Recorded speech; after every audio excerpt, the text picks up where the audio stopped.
سلار نے اپنا دفاع کرتے ہوئے گردن چھڑاتے ہاشم مبین کو ذرا پیچھے دھکیلا۔ ان کے لیے دھکا کافی ثابت ہوا اور وہ پیر پھسلنے سے بے اختیار نیچے گرے۔ ریسیپشن باہر تک سیکیورٹی کو انفارم کر چکا تھا۔ اس دھکے نے عظیم کو بھی مشتعل کر دیا تھا۔ وہ بھی بلند آواز سے گالیاں دیتے ہوئے جوش میں آیا اور بے حد غیر متوقع انداز میں سلار کے جبڑے پر ایک گھونسا رسید کیا۔ چند لمحوں کے لیے اس کی آنکھوں کے سامنے جیسے اندھیرا چھا گیا۔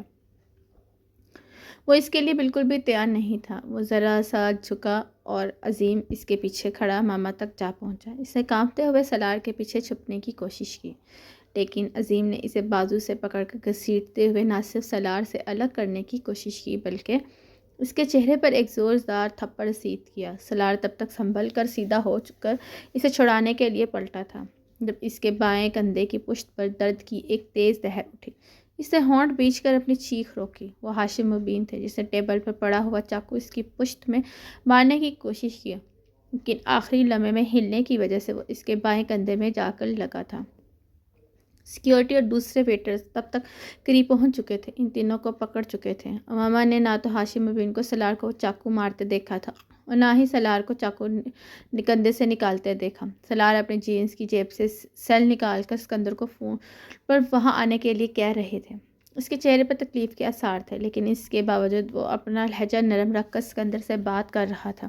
اپنے کندھے سے کمر تک خون کی نمی محسوس کر رہا تھا۔ اس کو فرسٹ ایڈ کی ضرورت تھی۔ آپ آ جائیے، مینیجر نے اس کے پشت پر بہتے ہوئے خون کو دیکھتے ہوئے کہا۔ ماما نے مینیجر کی اس بات پر حیران ہو کر سلار کو دیکھا۔ وہ فون پر بات ختم کر چکا تھا۔ ماما نے اس کے ہاتھ کو پہلی بار نوٹس کیا۔ وہ اسکندر کے کندھے کے اوپر رکھے ہوا تھا۔ کیا ہوا ہے؟ ماما نے قدر سرمگی کے عالم میں پوچھا۔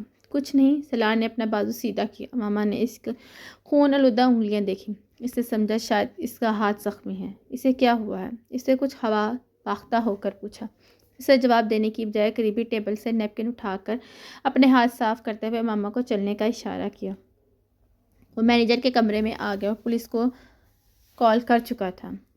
وہ اب پولیس کے آنے تک وہیں رکنا چاہتا تھا، لیکن سلار زخمی تھا۔ اسے فرسٹ ایڈ کی ضرورت تھی۔ ماما نے پہلی بار سلار کے خون آلودہ پشت دیکھی اور دھک سے رہ گئی تھی۔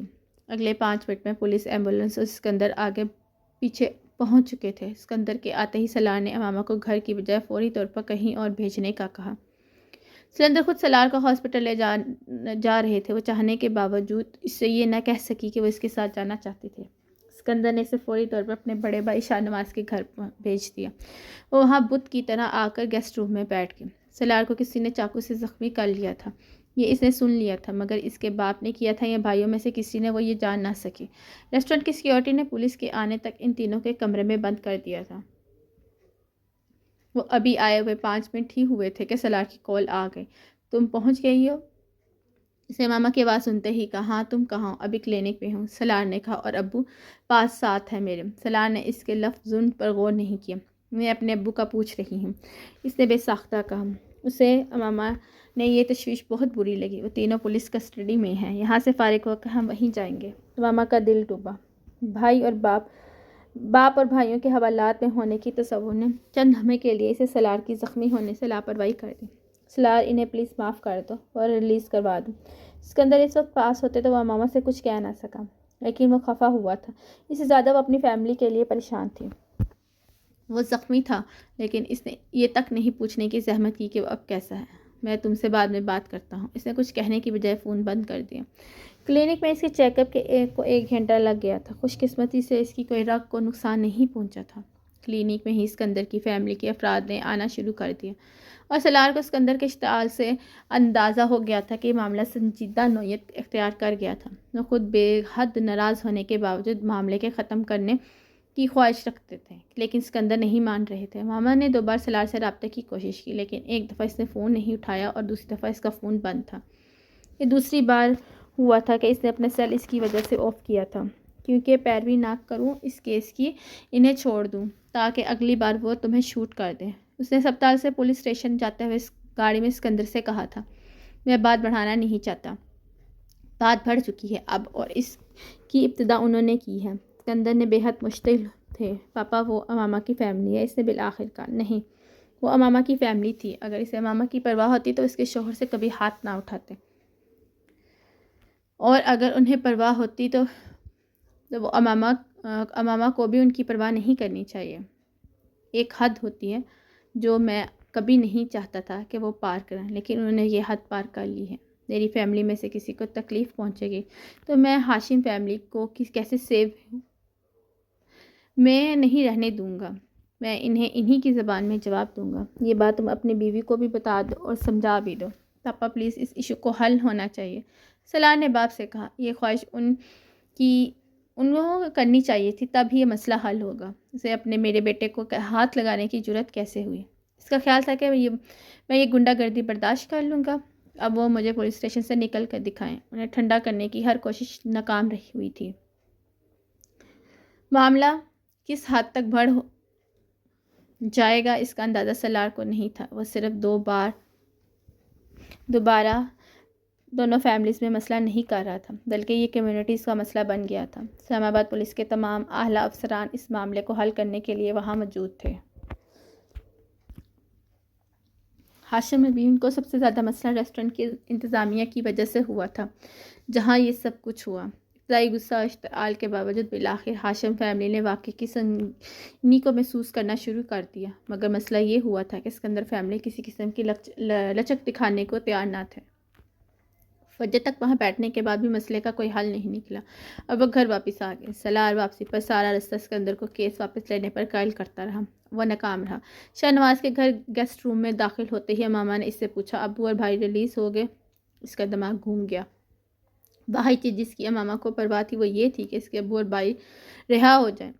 اس کا زخم کیسا تھا، اس کی طبیعت کیسی تھی، امامہ کو جیسے اس کی کوئی دلچسپی ہی نہیں تھی۔ نہیں، اور ہوں گے بھی نہیں۔ وہ بے حد خفگی سے کہتا ہوا واش روم چلا گیا۔ پین کلرز لینے کے باوجود اس وقت اس کو جاگتے رہنے کی وجہ سے اس کی حالت کافی خراب تھی۔ رہی صحیح کسر ماما کے عدم استحکام و توجہی نے کر دی تھی۔ میں پولیس اسٹیشن میں ہوں، اس کے واش روم سے وہ پولیس اسٹیشن میں ہے۔ اس کے واش روم سے نکلتے ہی اس نے سرخ سوجی آنکھوں کے ساتھ اس سے پوچھا تھا۔ وہ جواب دیے بغیر بیڈ پر کروٹ کے بل لیٹ گیا اور آنکھیں بند کر لی۔ وہ اٹھ کر اس کے پاس آ کر بیٹھ گئی۔ کیس واپس لے لو سلار، انہیں معاف کر دو۔ اس کے بازو پر ہاتھ رکھتے ہوئے اس سے ملتجانہ انداز میں کہا۔ سلار نے آنکھ کھول دی۔ ماما، اس وقت میں سونا چاہتا ہوں، تم سے بات نہیں کرنا چاہتا۔ میرے ابو کی کتنی عزت ہے شہر میں، وہ وہاں کیسے رہ رہے ہوں گے، کیسے برداشت کر رہے ہوں یہ سب کچھ۔ وہ رونے لگی۔ عزت سب تمہارے ابو کی ہے، میرے ماں باپ کی، میری فیملی کی کوئی عزت نہیں، وہ بے سختہ کہہ گیا۔ وہی سر جھکائے ہونٹ کاٹتے ہوئے روتی رہی۔ یہ سب میری وجہ سے ہوا، مجھے تم سے شادی نہیں کرنی چاہیے، تمہارے پاس ہر چیز کی وجہ شادی ہے، تم میرے ساتھ شادی کر کے جہنم میں آ گئی، شادی نہ ہوئی ہوتی تو جنت میں ہوتی نا تم۔ وہ بری طرح برہم ہوا۔ میں تمہیں تو الزام نہیں دے رہی، تو اس نے خائف ہوتے ہوئے کچھ کہنا چاہا۔ کچھ میرے ساتھ بھی وفاداری کا مظاہرہ کرو، ویسی وفاداری جیسے تم اپنے باپ اور بھائیوں کے لیے دکھا رہی ہو۔ وہ بول نہ سکے۔ اس نے جیسے کہ اسے جوتا کھینچ مارا تھا، اس کا چہرہ سرخ ہو گیا تھا۔ وہ ایک لفظ کہے بغیر اس کے ساتھ بستر پر سے اٹھ گئی۔ سلار نے آنکھیں بند کر لی۔ دوبارہ اس کی آنکھ 12:30 بجے کندھے میں ہونے والی تکلیف سے کھلی۔ اس کو ٹیمپریچر بھی ہو رہا تھا، کندھے کو حرکت دینا مشکل ہو گیا تھا۔ بستر سے اٹھتے ہی اس کی نظر امامہ پر پڑی۔ وہ صوفے پر بیٹھی ہوئی تھی۔ وہ رکے بغیر واش روم میں چلا گیا۔ نہا کر تیار ہونے کے بعد وہ باہر نکلا۔ ماما سے بات کیے بغیر وہ بیڈ روم میں چلا گیا۔ اسے اپنا آپ وہاں اجنبی لگنے لگا تھا۔ وہ واحد انسان تھا جو اس کو سپورٹ۔